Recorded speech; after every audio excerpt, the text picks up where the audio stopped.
Quantum mechanics के इस course में सभी का बहुत बहुत स्वागत। क्वांटम मैकेनिक्स की तो दुनिया ही बिल्कुल अलग होती है। हम जिस दुनिया को जानते हैं, पहचानते हैं, बचपन से जिसमें हम रहे हैं, उसमें हमने बहुत कुछ देखा है। उठना, बैठना, चलना फिरना, बॉल फेंकना, बॉल पकड़ना, फलों का वृक्षों से गिरना, पत्ते झड़ना, वर्षा होना, पानी बरसना, दिन रात होना, अंधेरा होना, उजाला होना, बहुत सारी चीज़ें हम जानते हैं, हम सीखते हैं प्रकृति से। और उसी को एक नियमित रूप से, ढंग से, सिस्टमेटिक वे में उसको समझने के लिए हम लोग रूल्स बनाते हैं, जिसको हम लॉज ऑफ फिज़िक्स कहते हैं। तो जितनी चीज़ें हम सामान्यतः अपनी ज़िंदगी में देखते हैं और जो हमने देख देख करके सीखी हैं और जिसके लिए साइंटिस्ट ने लॉज बना बना करके रखे हैं, वो सब हम लोग एक वर्ड उसके लिए इस्तेमाल करते हैं, क्लासिकल फिज़िक्स, जिसमें कि ये सब कुछ अपनी सामान्य दिखने वाली चीज़ें उससे आ जाती हैं। तो न्यूटन का नियम सबसे महत्वपूर्ण उसके अंदर है। जितने प्रकार की गतियाँ हैं, चाहे वो प्लैनेट्स की गति हैं या वो छोटे बॉल हम लोग खेलते हैं या हॉकी खेलते हैं, उस समय की गतियां हैं, जितने प्रकार की गतियां हैं, गोल घूमना है, सीधा जाना है, वो सब हम फोर्स, टॉर्क, एंगुलर मोमेंटम वगैरह वगैरह के रूल्स बना करके न्यूटन्स लॉ के आधार के ऊपर उनको लेकर के चलते हैं। जितना हम इलेक्ट्रिसिटी से, बिजली से, विद्युत क्षेत्र है, चुंबकीय क्षेत्र है, आवेश है, ये भी हमारी अनुभव की चीज़ें हैं। हम लोग इससे भी अच्छी तरह से वाकिफ़ हैं और इनके भी रूल्स बने हुए हैं। जो भी है, ओम्स लॉ है या जो कुछ भी है, उसके भी रूल्स बने हुए हैं। कूलम्ब्स लॉ है, गॉस लॉ है, तो उससे हम वो सारी चीज़ें समझ लेते हैं। ऑप्टिक्स है, लाइट है, इसके लिए भी रिफ्रैक्शन के नियम हैं। सब कुछ हम लोग करते हैं। तो वो एक क्लासिकल फिज़िक्स नाम के अंतर्गत आता है। तो उसको अगर हम लोग देखें तो जो क्लासिकल फिज़िक्स जिसे कहते हैं हम,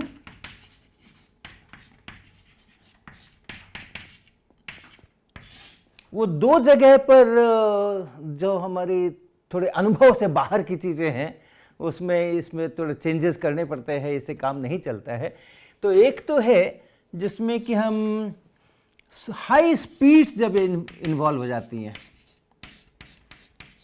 जब हम ऐसी चीज़ों की चर्चा करते हैं जिनकी स्पीड बहुत ज़्यादा है, और बहुत ज़्यादा यानी कितनी ज़्यादा, तो जो प्रकाश की, लाइट की जो स्पीड है वैक्यूम में, उसके कंपैरेबल या वहाँ से तुलना करना है। उसका इतना परसेंट, उसका 10% या उसका 5% या उसका 50% या उसका 90%, उससे तुलना करना है। तो उससे तुलना करने योग्य जब हो जाए तो हम कहते हैं ओ बहुत ज़्यादा स्पीड हो गई है। वैसी हालत में जो न्यूटन के नियमों से हम गतियों की चर्चा करते हैं और समझते हैं, और बहुत सटीक, बहुत अच्छी चर्चा होती है और बहुत सटीक उसके परिणाम निकलते हैं, वो यहाँ पर आकर के गड़बड़ाते हैं। तो आम जिंदगी में तो हमें उतने हाई स्पीड्स से वास्ता कम पड़ता है। लाइट खुद आती है अपनी स्पीड से, वही हाई स्पीड से हमारा वास्ता पड़ता है।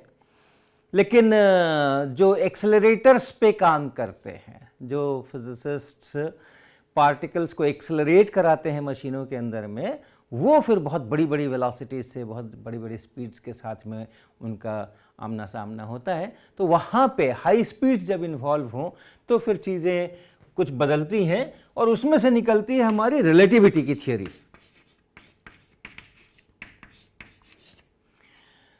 तो न्यूटन्स लॉज को हमें मॉडिफाई करना होता है, हमें चेंज करना होता है, हमें लीनियर मोमेंटम अलग से डिफाइन करना होता है, थोड़ा परिवर्तन करना होता है, बहुत ज़्यादा नहीं, थोड़ा परिवर्तन करना होता है फॉर्मूलाज के अंदर में, इक्वेशंस के अंदर में। स्पेस और टाइम को देखने की जो अपनी दृष्टि है, उसमें एक बहुत बड़ा परिवर्तन इसके कारण से आता है। हाई स्पीड्स की जब हम बात करते हैं तो फिर लेंथ किसको कहते हैं और टाइम इंटरवल्स किसको कहते हैं, दो घटनाएं एक साथ हो रही हैं, ये हम किसको कहते हैं, एक पहले हो रही है, एक बाद में हो रही है।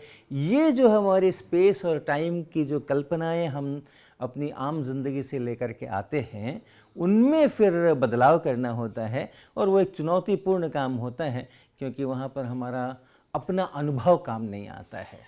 और इस कारण से हम लोग उस स्थिति के अंदर में थोड़ा चिंतन करने की ज़रूरत पड़ती है। केवल इक्वेशंस और फार्मूले इसके अनुसार हमारा काम नहीं चलता है। तो वो एक बहुत और स्वाभाविक रूप से बहुत रोचक बातें होती है जब जो हमारे इंट्यूशन से बाहर की चीज़ें होती हैं वो सचमुच रोचक होती हैं और ज़्यादा रोचक होती हैं। और फिर जब हम देखते हैं कि ये जो एक बहुत अलग किस्म का हमने मॉडल बनाया है वो हमारी वास्तविकताओं के साथ मैच करता है, तो बड़ा आह्लाद और बड़ा आनंद होता है। तो वो एक साइड है। और दूसरा साइड जहाँ क्लासिकल फिजिक्स से हमारा काम नहीं चलता है वो है जब हम बहुत छोटे पार्टिकल्स की बात करते हैं, साइज जब बहुत छोटा हो जाए। तो स्मॉल पार्टिकल्स, और स्मॉल यानी क्या?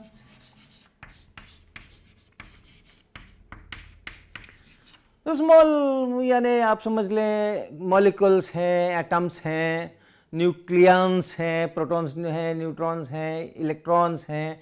जब छोटे पार्टिकल्स की बात करते हैं हम, तो वहाँ पर फिर हमारे ये जो क्लासिकल फिज़िक्स के हमारे रूल्स बनाए हमने, लॉज बनाए हमने, उनसे काम नहीं चलता। और यहाँ तो आमूल चूल परिवर्तन करना पड़ता है। रिलेटिविटी में थोड़ा स्पेस टाइम को समझने में थोड़ा बेसिक प्रॉब्लम है और उसको अलग से समझना होता है, लेकिन यहाँ तो पूरी की पूरी फिलॉसफी ही बदल जाती है। और तब जो वो जो थ्योरी निकल करके आई है जिससे हम उन स्मॉल पार्टिकल्स के बारे में, उनके व्यवहार के बारे में प्रेडिक्शंस करते हैं, उसको समझते हैं, तो वो है हमारा क्वांटम मैकेनिक्स।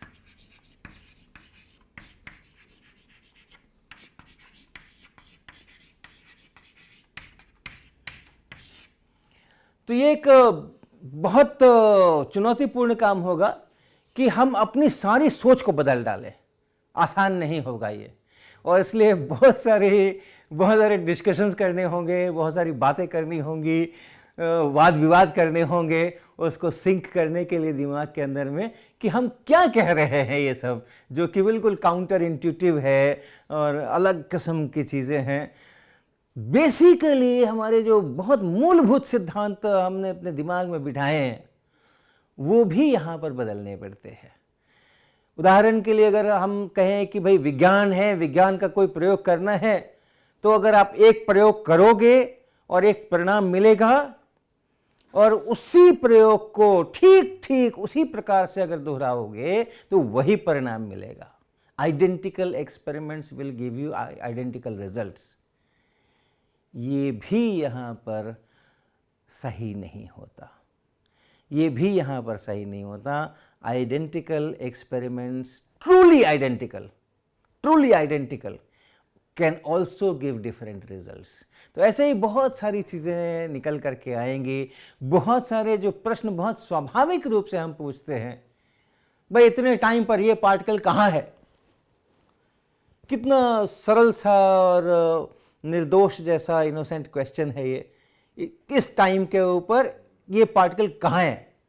ये प्रश्न भी यहाँ पूछने की इजाज़त नहीं है, क्योंकि इस प्रश्न का कोई उत्तर क्वांटम फिज़िक्स की थ्योरी नहीं देती और पूछने को भी मना करती है कि नहीं ऐसे सवाल, प्रकृति से ऐसे सवाल पूछना अच्छा नहीं है। तो बहुत बेसिक चेंजेस थॉट्स में अपने को लाना पड़ेगा, तो उसके लिए हम सारे लोग तैयार होंगे। हम शुरुआत ये जो बेसिक थॉट्स की मैं बात कर रहा हूँ उनको थोड़ा धीरे लाने के लिए मैं शुरुआत लाइट से करूँगा, प्रकाश से करूँगा। लाइट के बारे में हम लोग बहुत कुछ जानते हैं। लाइट जो होती है वो स्ट्रेट लाइन में चलती है, ऐसा कहते हैं।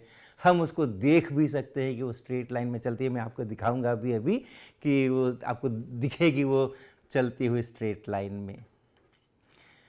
फिर लाइट जो है वो रिफ्लेक्शन होता है, उसका परावर्तन होता है उसका। अगर सपाट सतह के ऊपर लाइट पड़े किसी कोण पे तो फिर वो परावर्तित होती है। ये भी हम आपको अभी यहाँ पे दिखलाने जा रहे हैं।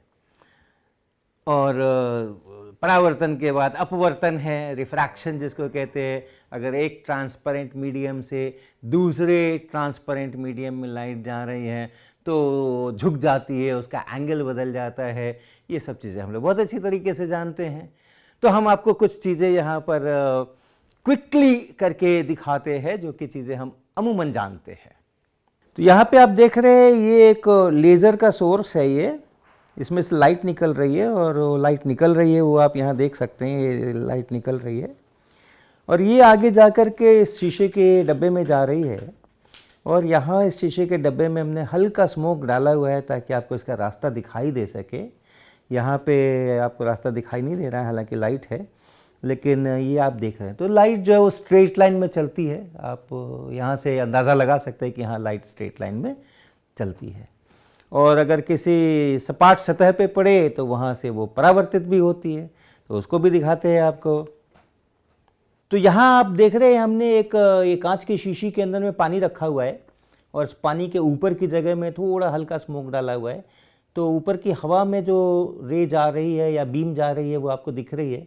और फिर आप देखें ये पानी के अंदर में जो बीम जा रही है रिफ्रैक्ट होकर अपवर्तित होकर के थोड़ा झुक गई है, मुड़ गई है। और आप इस एरिया में देखिए, इस पानी की सतह से परावर्तन भी हो रहा है और आपको एक हल्की परावर्तित बीम भी दिख रही होगी।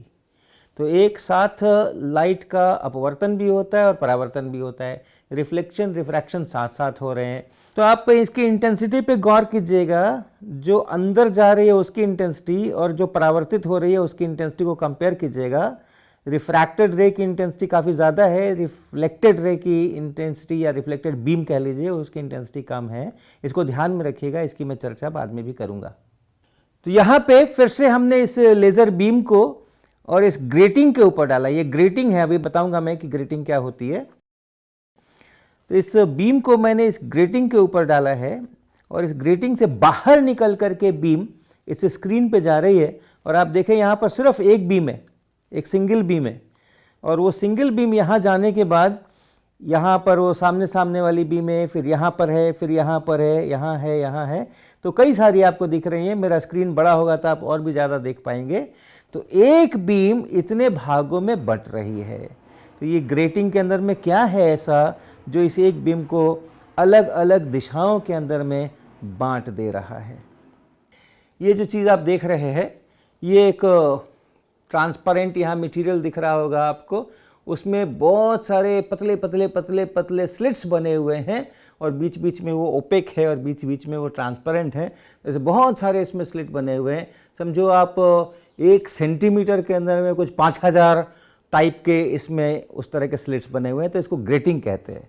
और ये जो स्लिट्स हैं, इन स्लिट्स में से होकर के लाइट जा सकती है और दो स्लिट के बीच में जो ओपेक पार्ट है उसमें से वो रुक सकती है। जब ये स्लिट हैं और कुछ तो है नहीं यहाँ पे, ये पतली पतली आपने ट्रांसपेरेंट स्लिट काटी हुई हैं जिनमें से होकर के लाइट को जाना है।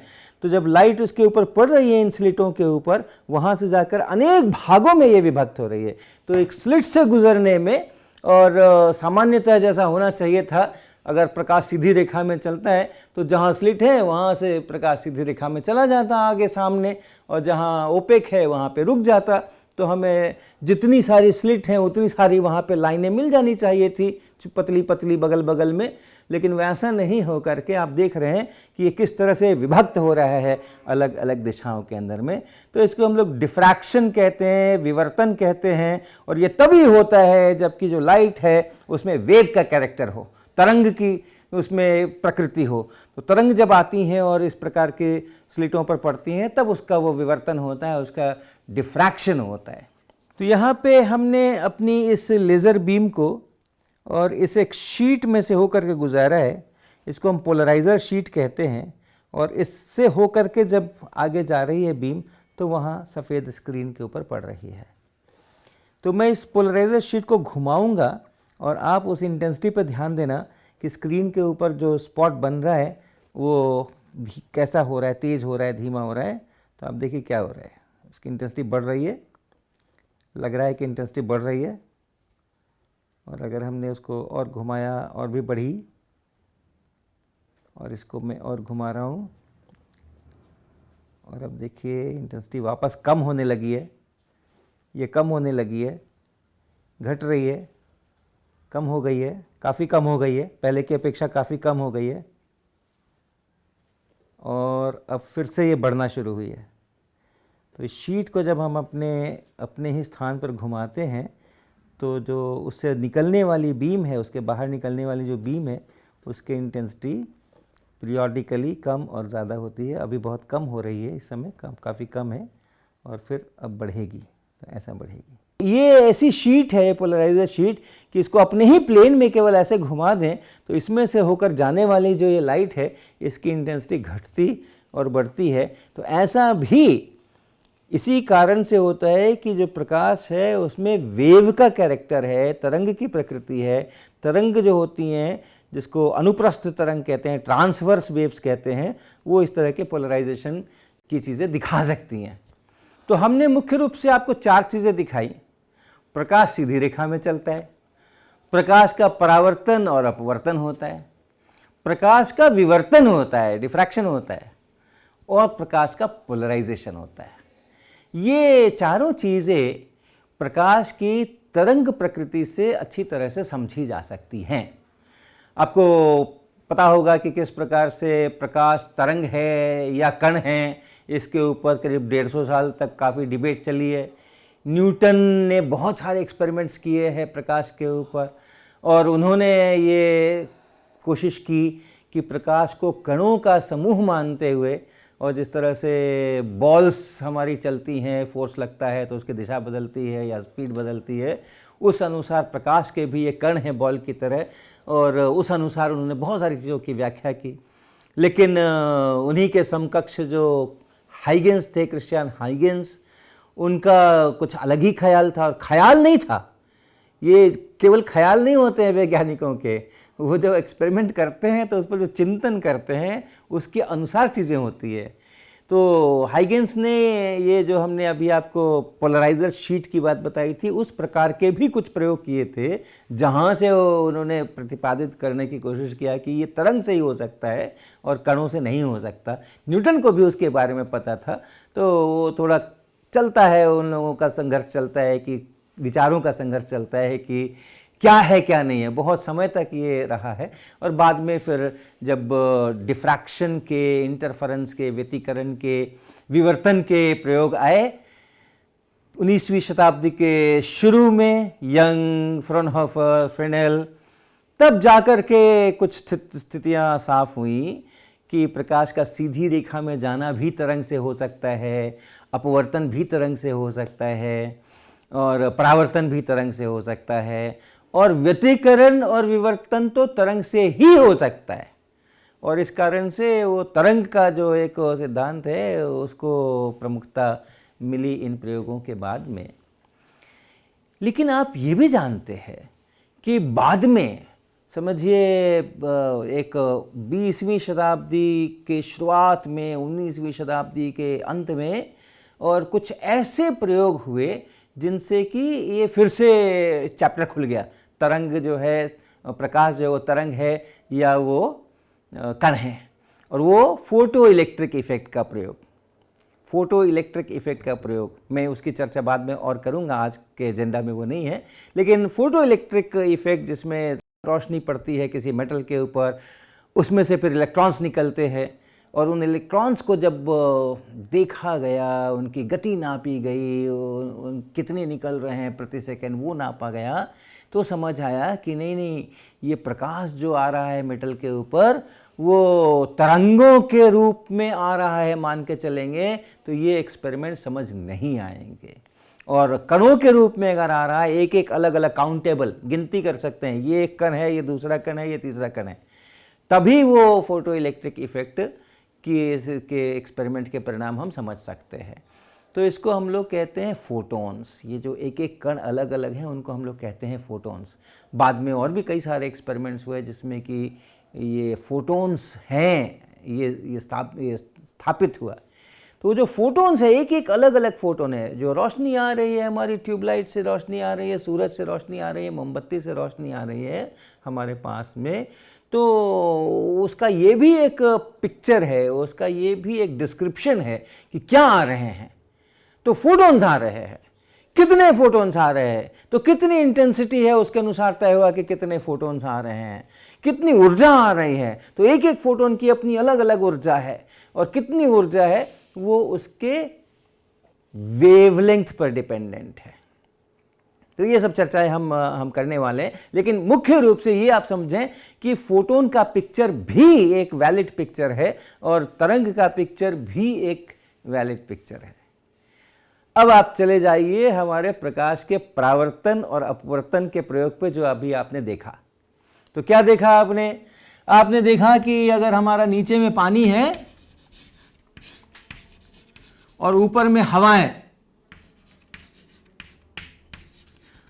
और अगर एक बीम आती है तो उस बीम का कुछ हिस्सा तो यहाँ अंदर चला जाता है और कुछ हिस्सा जो है वो ऐसा परावर्तित हो जाता है, और जो अंदर जा रहा है उसकी इंटेंसिटी ज़्यादा है, जो परावर्तित हो रहा है उसकी इंटेंसिटी कम है।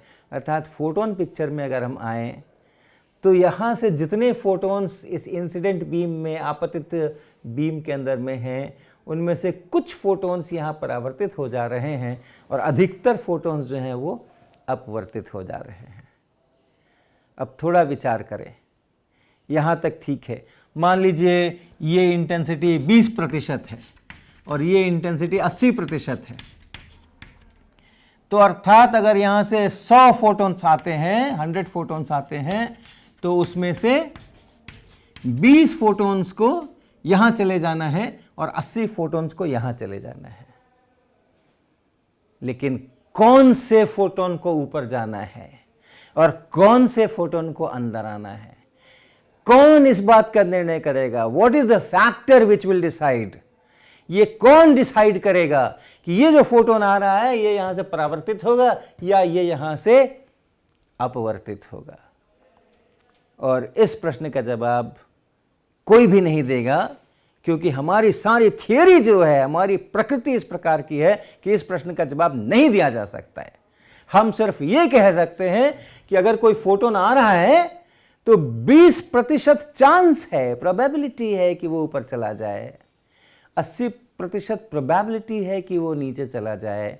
उसके लिए हम किसी प्रकार की कंडीशंस नहीं बताएंगे कि ऐसे कंडीशंस होंगे, ये वाला फोटोन अगर ऐसा वाला फोटोन आएगा तो वो ऊपर जाएगा, या पानी की सतह पर ऐसा होगा उस समय में फोटोन नीचे जाएगा। नहीं, ये आइडेंटिकल एक्सपेरिमेंट्स हो रहे हैं। एक फोटोन आया उसका क्या हुआ, दूसरा फोटोन आया उसका क्या हुआ, तीसरा फोटोन आया उसका क्या हुआ। इनको अलग अलग अगर आप सोचते हैं तो ये सब आइडेंटिकल एक्सपेरिमेंट्स है। वही पानी है, वही बॉटल है, वही हवा है, वही स्मोक है, हर चीज वही है। एक फोटोन आता है परावर्तित हो जाता है और कोई फोटोन आता है अपवर्तित हो जाता है।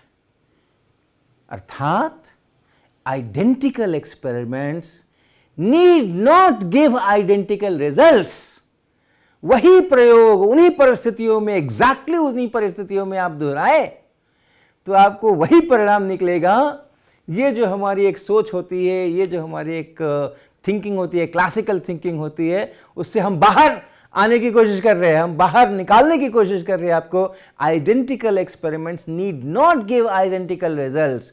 एक एक करके फोटोन आ रहे हैं और ये सब एक ही तरह की परिस्थिति के अंदर में पड़ रहे हैं, लेकिन एक एक्सपेरिमेंट का रिजल्ट है कि फोटोन का रिफ्लेक्शन हो गया और एक एक्सपेरिमेंट का रिजल्ट है कि फोटोन का अपवर्तन हो गया, अंदर चला गया, रिफ्रैक्शन हो गया।